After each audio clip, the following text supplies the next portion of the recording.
Oke. Oke, karena Fahmi sudah ada, langsung saya serahkan kepada Fahmi. Fahmi bisa memulai eh, dari sekarang. Oke. Oke. Eh, Assalamualaikum warahmatullahi wabarakatuh. Ya, gimana nih kabar teman-teman semua? Alhamdulillah kayaknya pada sehat semua ya. Jadi di kelas progresif kita yang keempat kali ini kita akan membahas mengenai tokoh Ahmad Ahmad al Yunus. Seperti apa sih beliau dan perjuangan beliau dalam kemerdekaan Indonesia itu seberapa kuatnya. Nah, sekarang kita udah ada beberapa Ustaz haji, ya, dia juga udah haji di tengah-tengah kita. Mungkin kita perlu berpanjang-panjang waktu lagi gitu ya. Soalnya beliau ini juga ada yang lain. Mungkin untuk lebih lanjutnya pembahasannya akan saya langsung silakan ke Ustaz Haji. Assalamualaikum Ustaz Haji.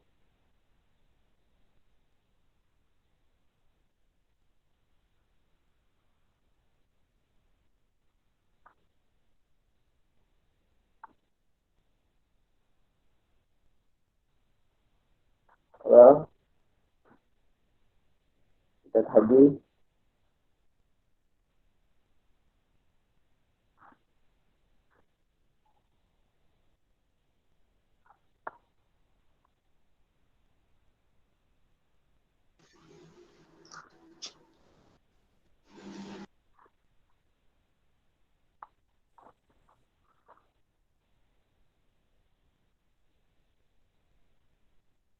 Oke, untuk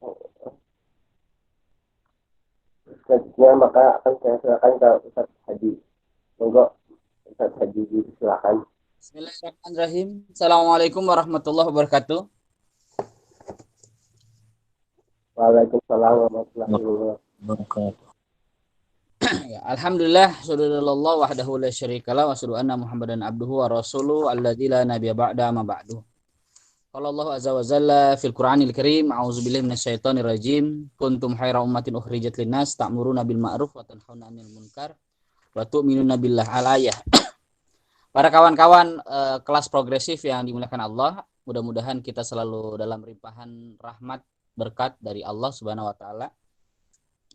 Salawat serta salam tercurah pada uswah qudwah pada nabi kita Nabi Muhammad SAW beserta keluarganya, para sahabatnya, para tabi'in tabi'in, dan mudah-mudahan kita termasuk pengikutnya hingga akhir zaman.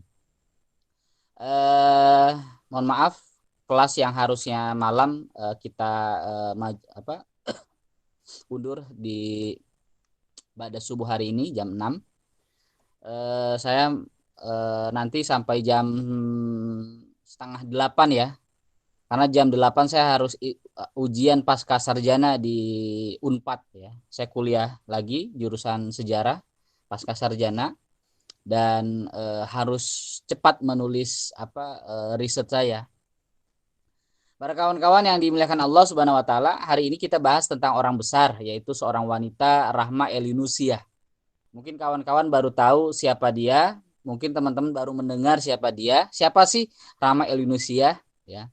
Seakan-akan ikon yang kita dengar hari ini yaitu adalah Raden Ajeng Kartini.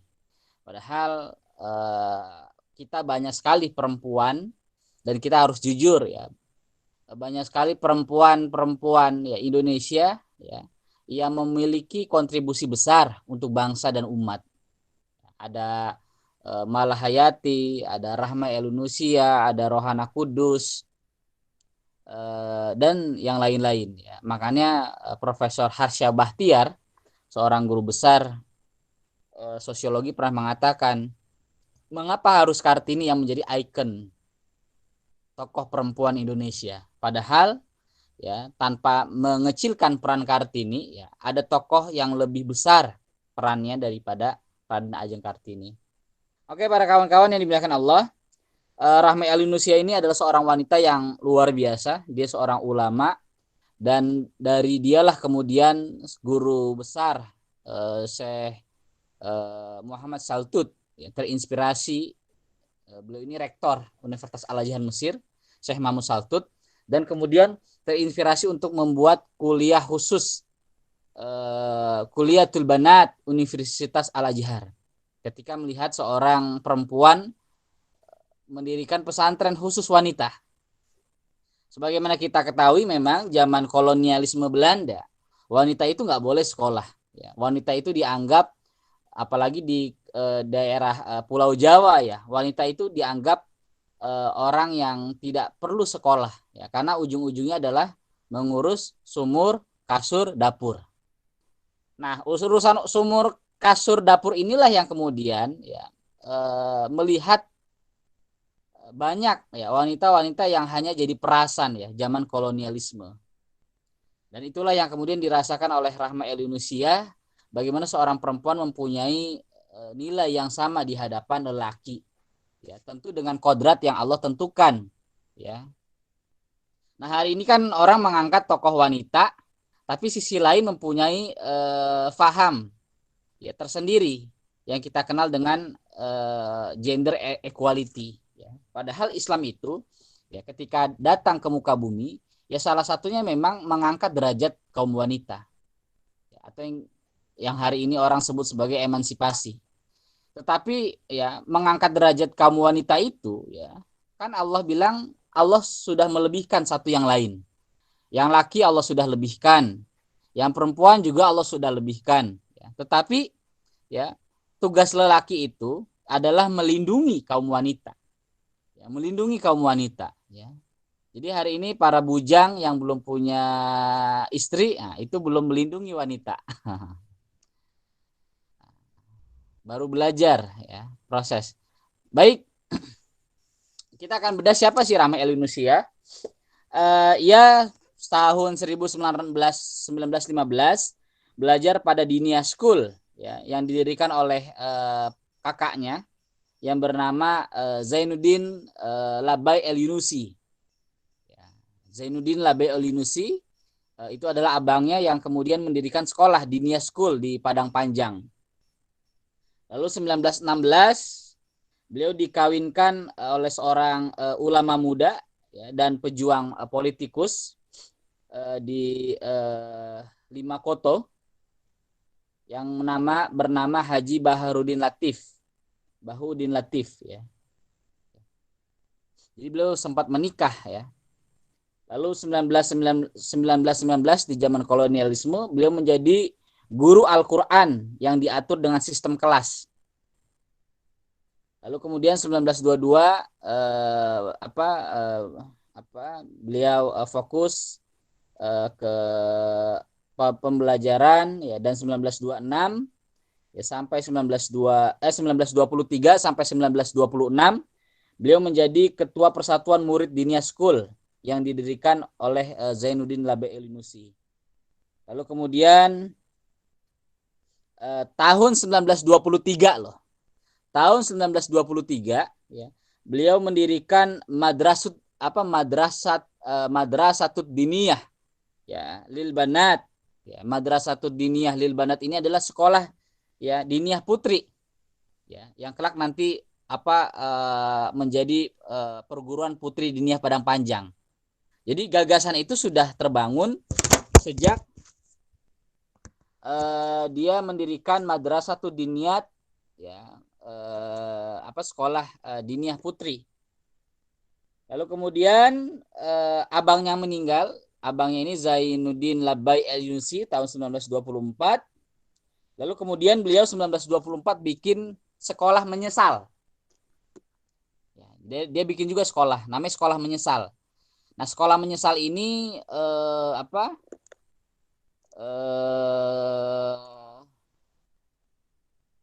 untuk menyadarkan, ya, wanita yang sudah berumah tangga, ya, tapi kemudian baru peduli, ya, kepada pendidikan. Jadi bukan sekolah menyesal itu sekolah kemudian dia menyesal, enggak. Kenapa enggak dari dulu, ya, saya itu sekolah, ya, gitu. Nah, lalu di sekolah menyesal itu diajarkan keterampilan, diajarkan membaca, diajarkan bagaimana tugas dan fungsi seorang perempuan. Eh, Lalu kemudian kota Padang Panjang ya, tahun 26 digoncang besar ya, gempa. Lalu gedung Putri Diniyah yang didirikan hancur. Ya. Para kawan-kawan yang dimuliakan Allah Subhanahu wa taala, ini luar biasa perjalanan beliau ya. Beliau juga ini kalau dibaca di biografinya, hampir semuanya itu dicurahkan untuk mengkader wanita. Dan inilah saya kira reformer ya, pendidikan dari kaum wanita yang perlu kita angkat. Ya, kalau tadi 1923 beliau sudah bikin sekolah, lalu kemudian tahun 1937 beliau mendirikan perguruan tinggi khusus wanita. Ya, perguruan tinggi khusus wanita, namanya Kuliatul Muallimat Al-Islamiyah. Ya, sekolah guru putri Islam. Ya. Bekerja sama dengan PGAPI. PGAPI ini adalah Persyarikatan Guru-Guru Agama Putri Islam yang tahun 33 beliau mendirikan itu dan menjadi ketuanya.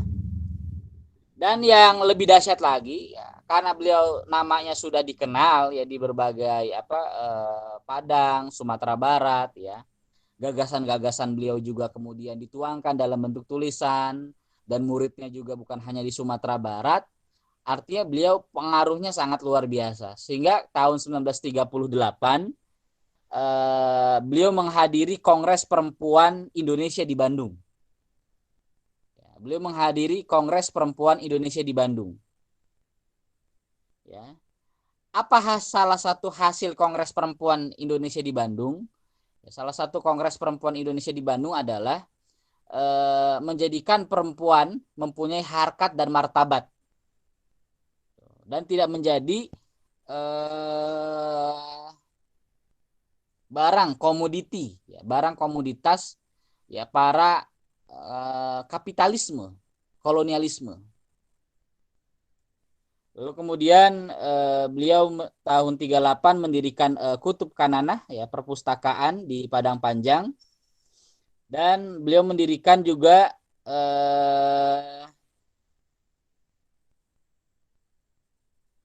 Kuliatul Muallimin Islamiyah ya, sekolah guru putra perempuan ya. Putra Islam tahun 39 ya. Lalu beliau juga ya bukan hanya aktivis ya, bukan hanya pendidik, beliau juga seorang ulama. Ya, seorang ulama ya. Tahun 1940 beliau menghadiri Kongres Persatuan Ulama seluruh Aceh. Ya. Seluruh Aceh.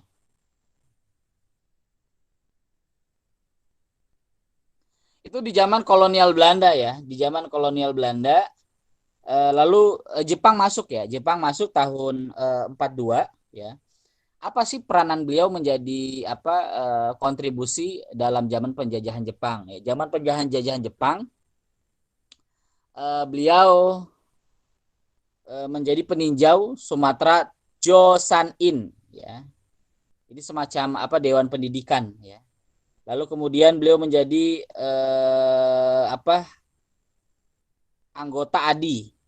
Ya, ADI itu adalah sebuah organisasi yang berjuang mempertahankan gadis-gadis dan janda-janda Indonesia dari keinginan tentara Jepang. Ya. Jadi Jepang ini jahat sekali. Ya, wanita-wanita baik gadis maupun janda itu dijadikan sebagai tempat melampiaskan nafsu hewan, ya, nafsu kejahatan Jepang, ya, diperkosa dan sebagainya. Nah, Rama Elinusiah ini kemudian mendirikan lembaga ADI ya untuk menolong ya para perempuan yang dijadikan korban pelacur oleh tentara Jepang yang sangat luar biasa. Alhamdulillah Anda pernah ke satu kota di Bukit Tinggi, itu ada gunung, yes. Itu di dalam gunung itu ya, itu tempat Jepang menyimpan gundik-gundiknya, termasuk menyimpan amunisi dan sekaligus menahan ya para tentara-tentara atau pasukan-pasukan Republikan. Ini luar biasa loh, perempuan pendidik, dia juga ulama dan dia juga berjuang. Lalu kemudian beliau menjadi ketua Hahanokhai atau Gyu Kon NK di Sumatera. Ini adalah organisasi wanita yang didirikan untuk membantu para pemuda Indonesia ya untuk melawan penjajah. Lalu kemudian beliau mendirikan juga sekolah ya, rumah sakit ya untuk menampung para korban tentara kebengisan tentara Jepang. Lalu alhamdulillah tahun 1945 kita merdeka ya, dan kita merdeka. Lalu ketika merdeka ya, apa sih peranan Rahma El-Yunusiyah? Tanggal 2 Oktober beliau mempelopori pembentukan Tentara Keamanan Rakyat TKR yang anggotanya terdiri dari pemuda-pemuda yang sudah pernah mendapat latihan laskar Guyugun di masa Jepang berkuasa serta membiayai dengan uang sendiri dan dibantu oleh masyarakat untuk dari TKR berubah menjadi TNI, Tentara Nasional Indonesia. Para kawan-kawan yang dimuliakan Allah, ini luar biasa. Jadi beliau bukan hanya berjihad ya, dengan jiwa, dengan ilmu mendidik, tapi juga beliau berjihad turun ke lapangan, ikut mempelopori pembentukan TKR, ya, Tentara Keamanan Rakyat yang kemudian berubah menjadi Tentara Rakyat Indonesia. Lalu kemudian tahun 46 ya, beliau aktif dalam berjuang politik ya. Lalu ibunya meninggal, Umi Rafiah, usianya 76, dan tahun 48 ya, beliau mengadakan acara tasyakur 25 tahun seperempat abad Diniyah Putri Padang Panjang. Jadi tahun 48 itu 3 tahun setelah kita merdeka para kawan-kawan ya.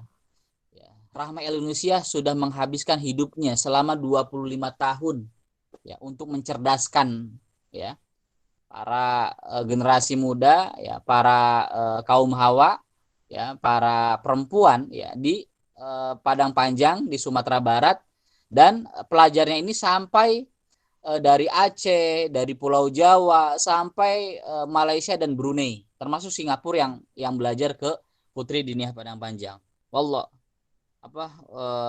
Allahu Akbar ya, jasanya sangat luar biasa. Dan 48 ya, tatkala kemudian Jepang tatkala Belanda melakukan agresi yang ketiga kalinya ya, Belanda melakukan penjajahan yang ketiga kalinya, menduduki ibu kota Yogyakarta, dan ketika itu pemerintah kita berada di Bukit Tinggi ya, PDRI. Nah, Rahma El-Yunusiyah memimpin dapur umum ya untuk TNI, Tentara Nasional Indonesia dan Barisan Pejuang. Ya, nah ini luar biasa ya. Perempuan ini tidak pernah istirahat ya untuk berpikir atau berhenti ya, tentang bagaimana Indonesia harus bangkit. Lalu kemudian setelah Belanda mengakui kemerdekaan Indonesia dan beliau kembali memimpin perguruan tinggi yang beliau tinggalkan selama 13 bulan. Lalu kemudian, nah itulah bedanya. Orang dahulu itu meninggalkan pendidikan sebentar ya, karena mereka harus berjuang. Nah, para orang-orang kita, para ulama, para kiai itu meninggalkan pesantren karena lari ke politik ya, akhirnya politiknya diurusi, partainya diurusi ya, pesantrennya nggak diurusi. Nah, ini berbeda dengan Rahma El-Yunusiyah. Lalu kemudian tahun 50-an beliau aktif dalam Masyumi, bahkan kemudian beliau menjadi anggota konstituante. Konstituante itu anggota semacam DPR MPR perwakilan Sumatera Tengah ya, dari wanita muslimat Masyumi. Lalu kemudian beliau terpilih menjadi anggota Dewan Perwakilan Rakyat ya, DPR. Lalu kemudian beliau tahun 57 menunaikan ibadah haji dan melakukan kunjungan ke berbagai negara-negara besar, Mesir, Syria, Yordan, Libanon, dan Irak, ya, atas pemerintah negara tersebut ingin mengetahui siapa sih perempuan yang bernama Rahma Elinusiah yang konsen terhadap bidang pendidikan dan sekaligus penyadaran perempuan untuk menjadi ulama sekaligus berjuang ya dalam masa revolusi perjuangan. Akhirnya beliau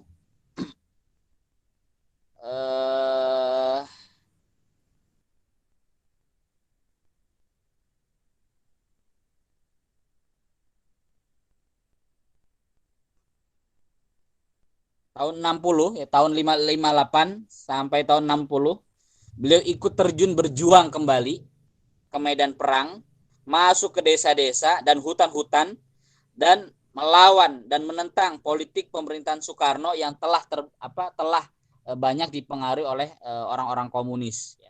Lalu tahun 61 beliau aktif kembali memimpin perguruan diniyah putri dan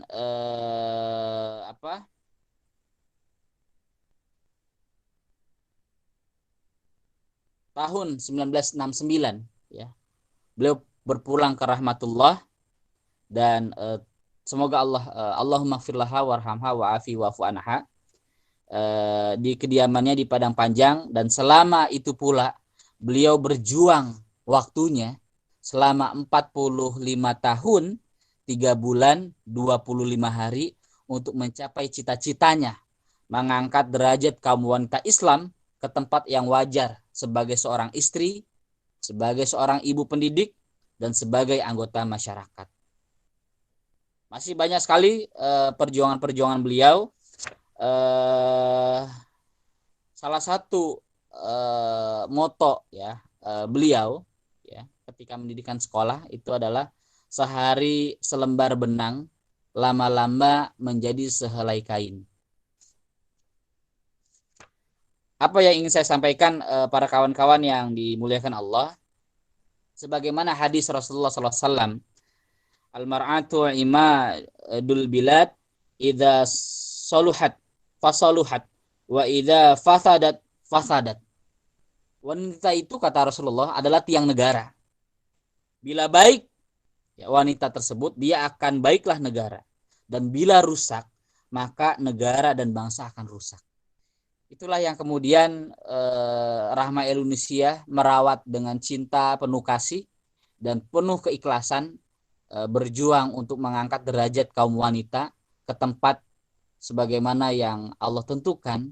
Wanita sebagai seorang istri, wanita sebagai seorang ibu pendidik, dan wanita sebagai seorang anggota masyarakat. Para kawan-kawan yang dimuliakan Allah, yang terakhir saya ingin sampaikan gagasan Rahma Elinusiah ya.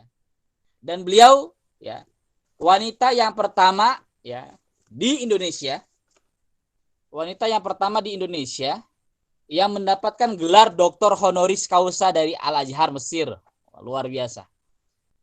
Jadi Universitas Al-Azhar Mesir itu memberikan gelar doktor honoris causa. Makanya beliau mendapatkan gelar Syekhah. Ya, Syekhah itu doktor. Ya, kalau laki itu syekh. Ya.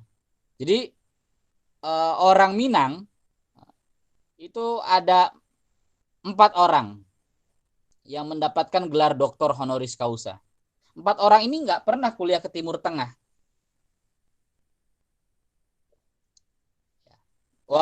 Nggak pernah belajar ke Mesir maksudnya. Kalau ke Mekah pernah.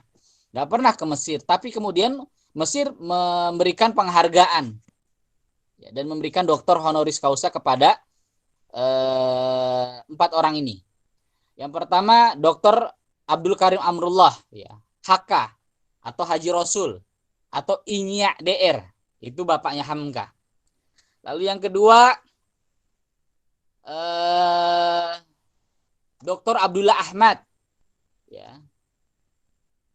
Ini pendidik tokoh umat yang menggerakkan masyarakat umat. Lalu yang ketiga Dr. Abdul Karim Amrullah Hamka. Dan yang keempat ya Syekhah Rahma Elinusiah.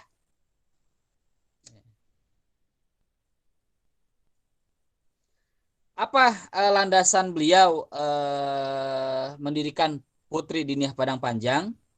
Yaitu kata beliau membentuk putri yang berjiwa Islam dan ibu pendidik yang cakap dan aktif serta bertanggung jawab tentang kesejahteraan masyarakat dan tanah air atas dasar pengabdian kepada Allah Subhanahu wa taala. Jadi Rahma Elinusiah itu tujuan beliau mendirikan Putri Diniyah Padang Panjang atau Kuliatul Muallimat Al-Islamiyah ya. Mahat alinya, perguruan tingginya, hanya satu kata beliau, untuk membentuk putri ya. Putri itu wanita yang berjiwa Islam dan ibu pendidik yang cakap itu yang terampil ya, yang punya skill ya, energik ya, dan aktif ya, serta bertanggung jawab tentang kesejahteraan masyarakat ya. Jadi wanita itu punya tanggung jawab apa? Mensejahterakan masyarakat. Dengan cara apa? Apakah harus bekerja? Tidak. Apakah harus menjadi pegawai pabrik? Ya, menjadi sekretaris di kantor? Apakah harus menjadi anggota DPR? Enggak harus. Wanita harus menempatkan pada kodrati, ya. Dan dia mempunyai peran yang luas. Apa? Ya, al-ummu madrasatun ula. Ibu itu adalah madrasah yang pertama untuk anak. Ya, sebagaimana sabda Nabi, wanita itu ya, negara itu akan rusak kalau wanitanya rusak. Kenapa? Karena dari wanita lah akan melahirkan generasi ya, satu benih, satu tunas. Yang itu tunas itu baik atau buruk, ya, kualitas atau tidak, ya. Ketika wanitanya itu baik atau enggak. Nah, hari ini kita lihat ya, wanita ya dengan paham egaliter, liberalisme, ya, lalu kemudian gender equality, ya, itu menghancurkan ya kodrat wanita sebagai yang telah ditentukan fitrah oleh Allah Subhanahu wa taala. Dan wanita juga dia harus mensejarahkan tanah air di atas dasar ya pengabdian kepada Allah Subhanahu wa taala. Jadi kita melakukan apapun wanita ya, baik laki termasuk, ya lakukanlah ya. Inna sholati wa nusuki wa ma yahya wa mamati lillahi rabbil alamin. Sesungguhnya salatku, perjuanganku, ibadahku, matiku ya, kuserahkan kepada Allah, Rabb semesta alam. Yang terakhir, para kawan-kawan yang dimuliakan Allah Subhanahu wa taala, murid-murid Rahma Elinusiah banyak sekali. Bahkan selain di Sumatera, ada dari berbagai di seluruh Indonesia, bahkan dari Singapura dan Malaysia. Muridnya yang berasal dari Malaysia seperti Haji Aisyah Gani pernah menjabat Menteri Urusan dan Menteri Sosial. Lalu Salmah Hussein pernah jadi Direktur Bank Rakyat Malaysia. Lalu Datin Hasakinah pernah menjadi Ketua Partai Islam Malaysia, bagian perempuan PAS. Dan banyak sekali ya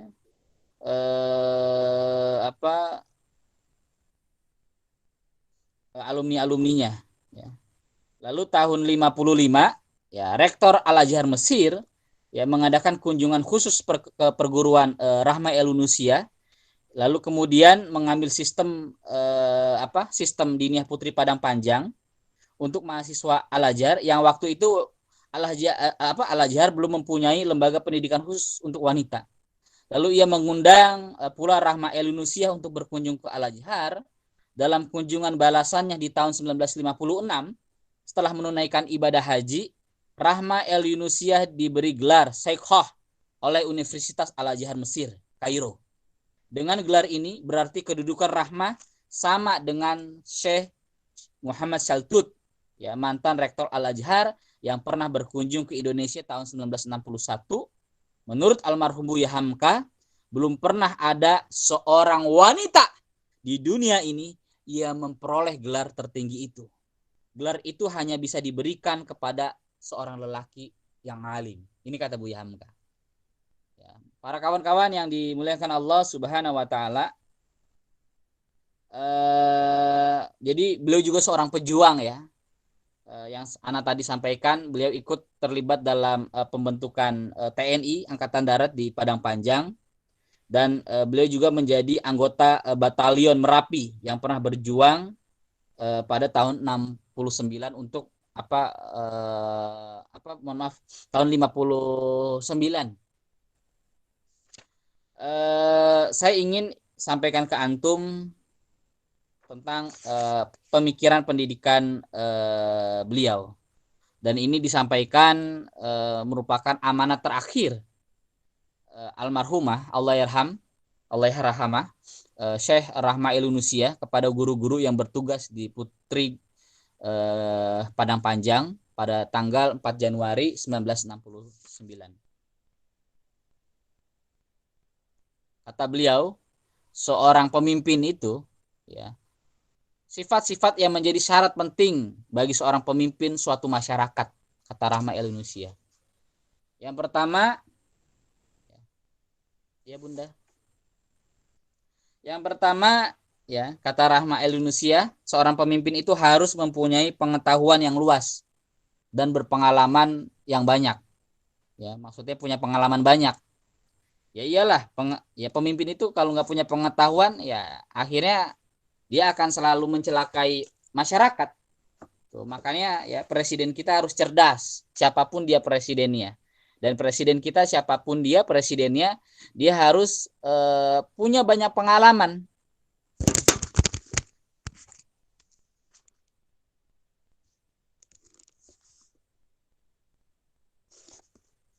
Lalu selanjutnya, seorang pemimpin masyarakat harus berakhlak dan bermulia.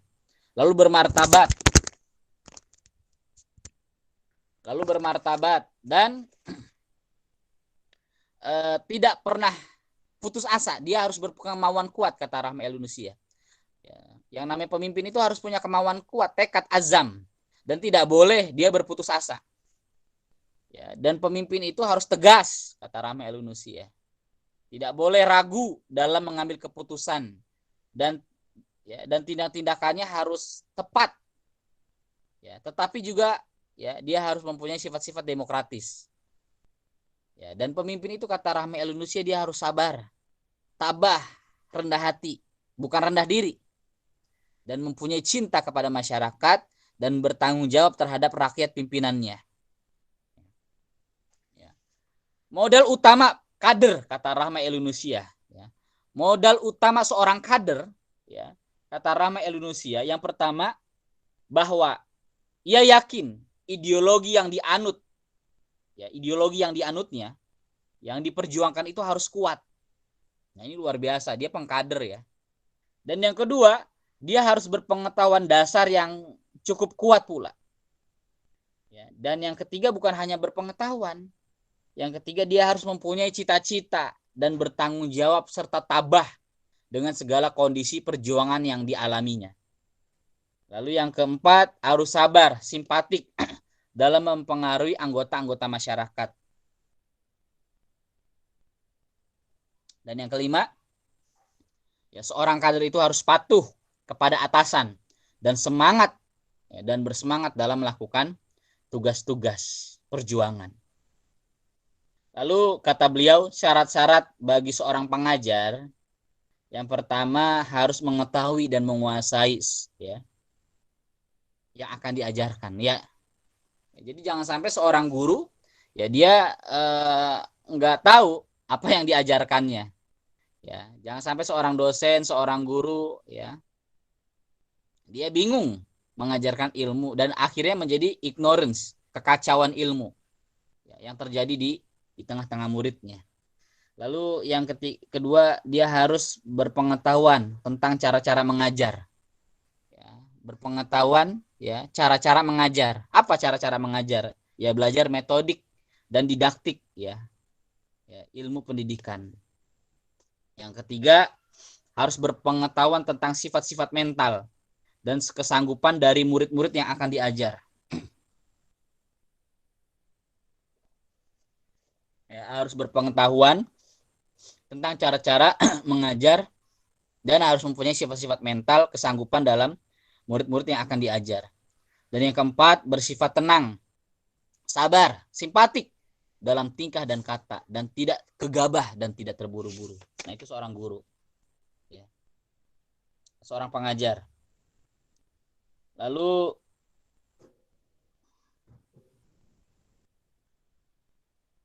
kata Rahma Indonesia, seorang mubalik, ya, seorang aktivis dakwah, dia harus mempunyai pengetahuan umum yang luas, baik mengenai pengetahuan alam maupun ilmu politik, sosiologi dan sebagainya. Wah, ini luar biasa ya. Jadi seorang mubalik, seorang aktivis dakwah jangan hanya dia mengetahui agama saja. Dia harus mengetahui ilmu perjuangan, ilmu alam, sosiologi, psikologi, ya, geografi, ilmu strategi perang bahkan termasuk. Ya. Termasuk dia harus mengerti tentang berbagai cabang ilmu jiwa, ya. Ya, ilmu seperti ilmu sosial, ya, ilmu etik, ya, ya, ilmu jiwa, ya, psikologi, ya, patologi, ya. Bahkan kata Rahma El-Nusia, mubalik Islam adalah kader Islam yang memperjuangkan kejayaan Islam. Maka sifat-sifat dan syarat-syaratnya bagi seorang kader harus juga dimilikinya. Baik para kawan-kawan yang dimuliakan Allah, ini pengantar yang saya bisa sampaikan. Banyak sekali buku-buku yang saya miliki tentang Rahma El-Nusia, karena saya fokus dalam penelitian, kajian kerja-kerja besar peradaban tentang Hazanah Ulama Nusantara. Nah, salah satunya adalah Rahma El-Nusia. Ini ada buku, ini bagus bukunya, bisa dilihat. Rahma El-Nusia dan Zainuddin Labai El-Nusia. Ini adik kakak. Ya, ini abangnya Zabai, dua bersaudara, tokoh pembaharu sistem pendidikan Islam di Indonesia. Lalu yang kedua, saya punya buku ini. Ya, peringatan 55 tahun Diniyah Putri Padang Panjang. Nah, ini sekolahnya nih.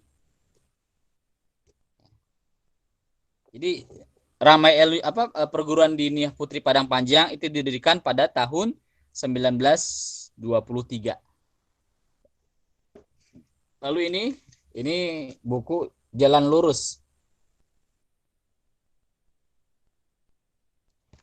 Ini adalah buku yang beliau sampaikan kepada seluruh warga Indonesia, khususnya kepada peserta Masyumi, Muktamar Masyumi tahun 56 di Bandung. Baik, ini yang bisa saya sampaikan. Billahi taufiq wal hidayah. Assalamualaikum warahmatullahi wabarakatuh.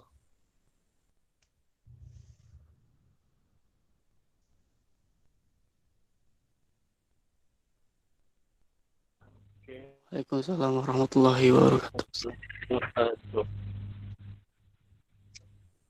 Silakan.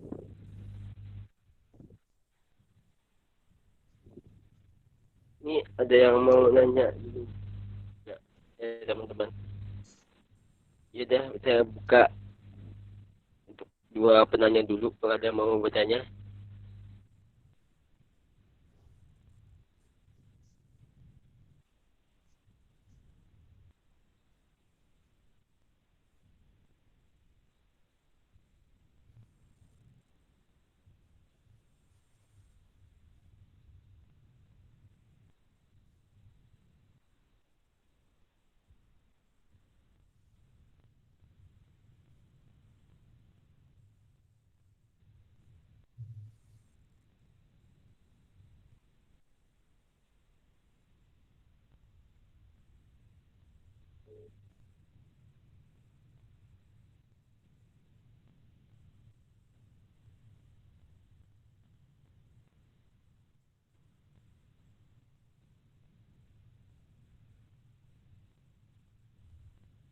Gimana Ustaz Hadi, ini apakah mau diudahin atau mau buka sesi dan jawab? Soalnya kan Ustaz juga mau ujian ya. Ya, silakan pertanyaan dulu. Mungkin kalau ada yang nanya.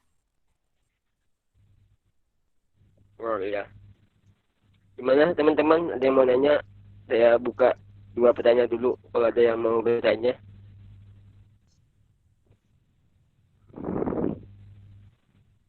Ya, antum semua baru tahu ya, Rahma Elinusya. Ya, Iya, Ustaz. ya saya Ya, baru dengar juga ini. nanti anak kirim ke ya ke apa panitia ya tentang ini apa tulisan tentang perjuangan beliau. Ya. Siap, Ustaz. Ya, Ustaz. Silakan. Kalau tidak ada mungkin kita cukupkan.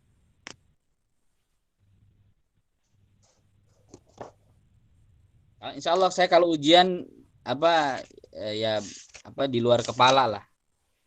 Ya.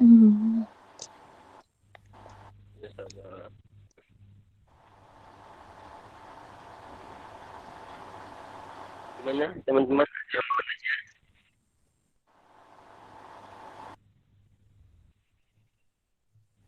Ini ada pertanyaan dari Yulia. Silakan. Ingin bertanya, teladan yang bisa kita ambil dari Rahmah El Yunisia dalam isu feminisme dan patriarki yang sedang ramai pada saat ini, pada saat ini, Ustaz, gimana? Hikmah Ya, yang jadi kita bisa ambil, teladan yang ya yang kita bisa ambil dari Rahma Elinusya adalah tentang bagaimana seorang perempuan ya bisa berjuang di lapangan ya di lapangan mana saja. Ya, di lapangan mana saja tanpa menghilangkan kodrat wanita. Tanpa menghilangkan kodrat wanita. Makanya Rahma Elinusya ingin menjadikan perempuan itu sebagai tiga. Yang pertama, ia sebagai seorang ibu. Ya apa? Mohon maaf, ia sebagai seorang istri. Ya. Karena ya perempuan itu kan diciptakan ya untuk menemani sang Adam. Kalau kata lagu Dewa 19 kan, ya Hawa tercipta di dunia, ya kan, untuk menemani sang Adam. Nah, itu. Jadi apa ya perempuan itu harus dilindungi, lalu yang kedua apa ya dia menjadi penentram ya bagi kehadiran di kaum lelaki. Nah, oleh karena itu ya itulah makanya hadis Nabi mengatakan sebaik-baik perhiasan di dunia ya, bukannya antum punya mobil ya, antum punya rumah, bukan. Sebaik-baik perhiasan di dunia adalah apa? Mempunyai wanita salehah, istri yang salehah. Dan yang kedua ya wanita harus sebagai seorang ibu, ya sebagai seorang ibu ya untuk pendidik anaknya. Ya. Jangan sampai apa dengan dalih bekerja di luar akhirnya menghilangkan sifat kodrat wanita sebagai seorang ibu, sebagai seorang pendidik. Dan ini yang terjadi di Barat. Ya, Barat itu ya ingin mengangkat derajat kaum wanita, ya, tetapi karena bukan berdasarkan dari wahyu dari Allah, ya akhirnya mereka ingin menggerus kehidupan kaum Adam. Makanya kita sebut dengan paham gender equality. Islam itu ya membangun emansipasi, tetapi apa? Menempatkan wanita pada kodratnya. Tidak seperti paham Barat. Nah, kenapa Barat melakukan seperti itu? Karena di zaman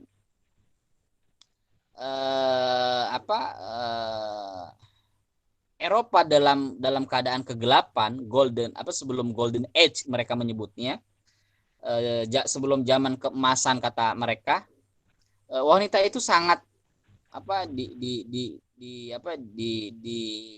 diucilkan ya perannya, dimarginalkan ya. Bahkan seorang wanita dia ketika haid saja itu harus diasingkan ya. Benar-benar sekali terhina. Ya. Nah, dari situlah ya kemudian agama dalam hal ini agama Kristen yang mengelola negara itu kemudian lahirlah bentuk sekularisme. Jadi gender equality itu adalah anak kandung dari sekularisme ketika agama Kristen itu mengatur negara lalu kemudian tidak bisa ya mengatur masalah hubungan privasi kehidupan kaum wanita. Ya. Nah, justru Islam mengangkat itu. Ya. Baik ketika wanita di zaman jahiliyah ya kan. Lalu yang ketiga, wanita sebagai seorang anggota masyarakat. Ia bisa menempatkan pada tempatnya apa saja yang dia bisa berikan untuk masyarakat. Entahkah dia itu menjadi seorang ibu P3K, entahkah ia menjadi aktivis dakwah, ya, kegiatan sosial dan sebagainya.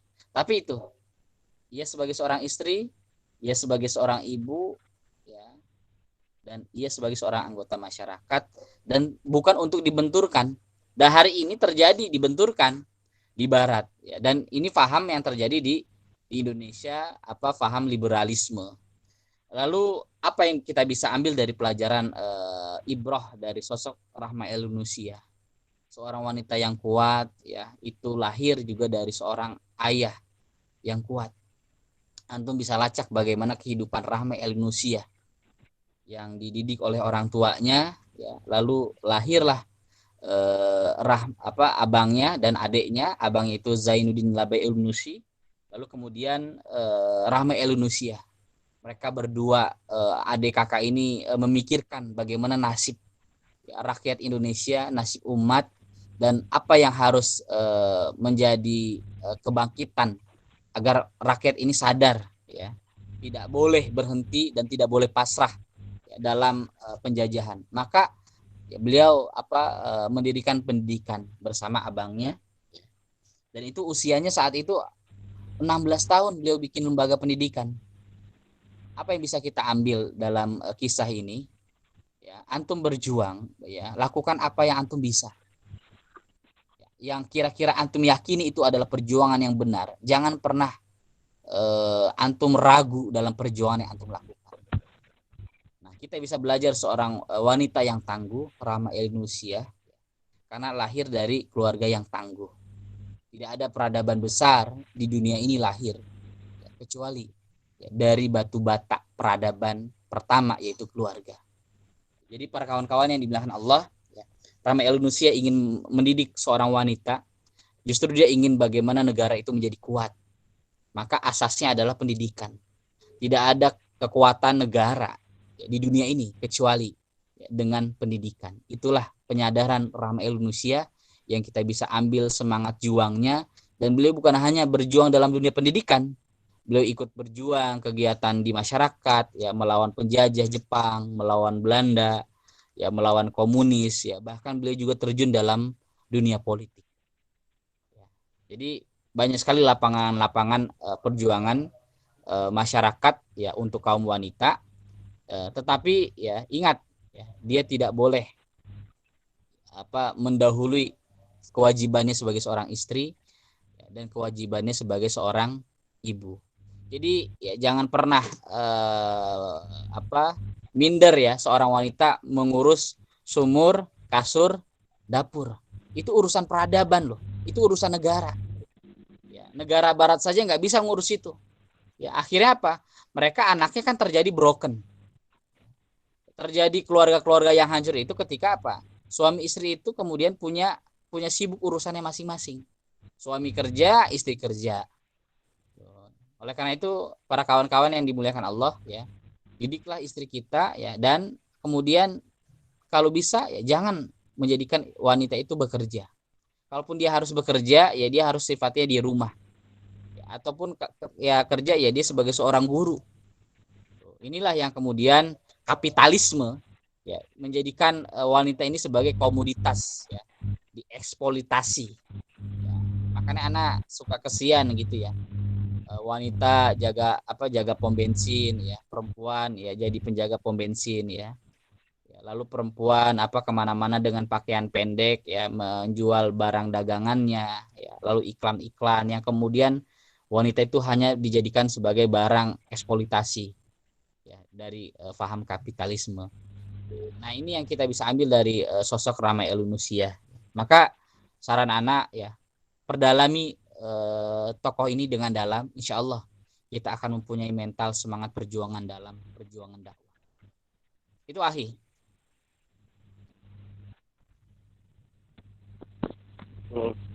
Baik, Tad.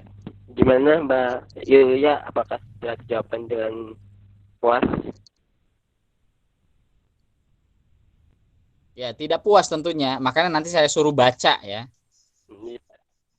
Moderatornya nanti saya suruh baca satu buku.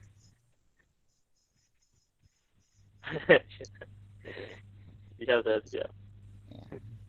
Silakan, ada lagi? Oke. Ada lagi teman-teman? Satu pertanyaan lagi deh kalau ada yang mau bertanya ya.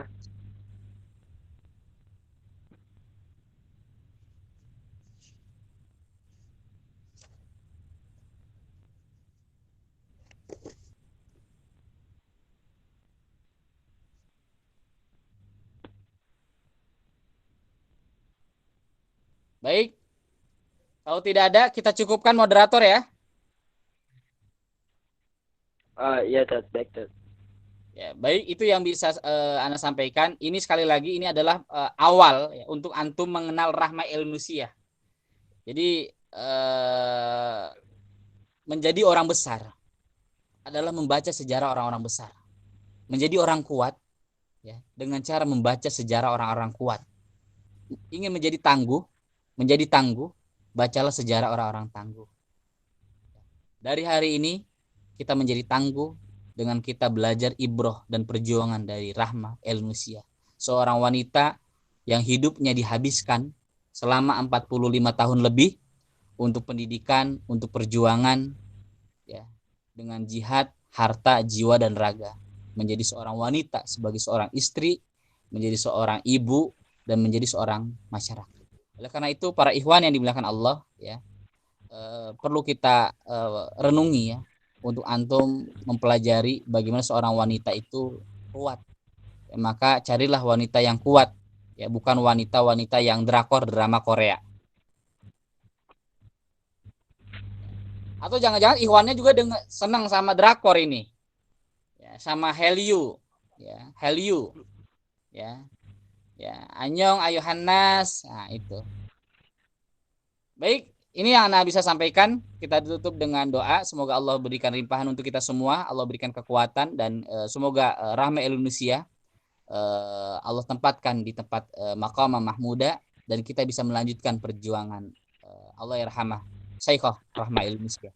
Wanita pejuang, politikus, pendidik ya, dan kader umat yang habis waktunya untuk perjuangan Islam dan bangsa. Kita tutup dengan doa subhanakallahumma wa bihamdika asyhadu an la ilaha illa anta astaghfiruka wa atubu ilaik.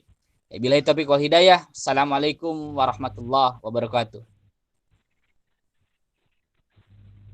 Waalaikumsalam warahmatullahi wabarakatuh. Oke, terima kasih atas waktunya dan ilmunya yang sangat bermanfaat.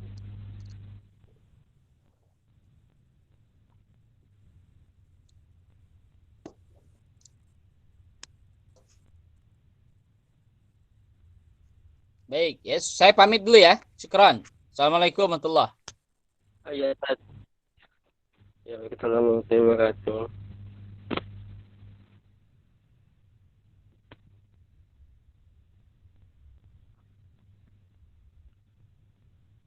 Oke, terima kasih pada teman-teman yang sudah datang di diskusi kelas produksi kita yang kali ini. Ya, tadi banyak banget ya pembelajaran yang bisa kita ambil ya terkait seorang tokoh wanita yang sangat hebat ya. Dan ada satu petikan tadi yang mungkin jadi motivasi kita semua gitu ya, bahwa kalau kita ingin jadi orang yang sukses, bacalah sejarah sukses. Kalau kita ingin jadi orang tangguh, bacalah sejarah orang tangguh. Kalau kita ingin jadi orang yang kuat, bacalah buku sejarah orang kuat ya. Mungkin itu saja yang dapat bisa saya sampaikan. Saya selaku moderator undur diri. Jika salah kata saya mohon maaf, karena kesempatan datangnya dari Allah dan kesalahan datangnya dari saya pribadi. saya akhiri. Wassalamualaikum warahmatullahi wabarakatuh.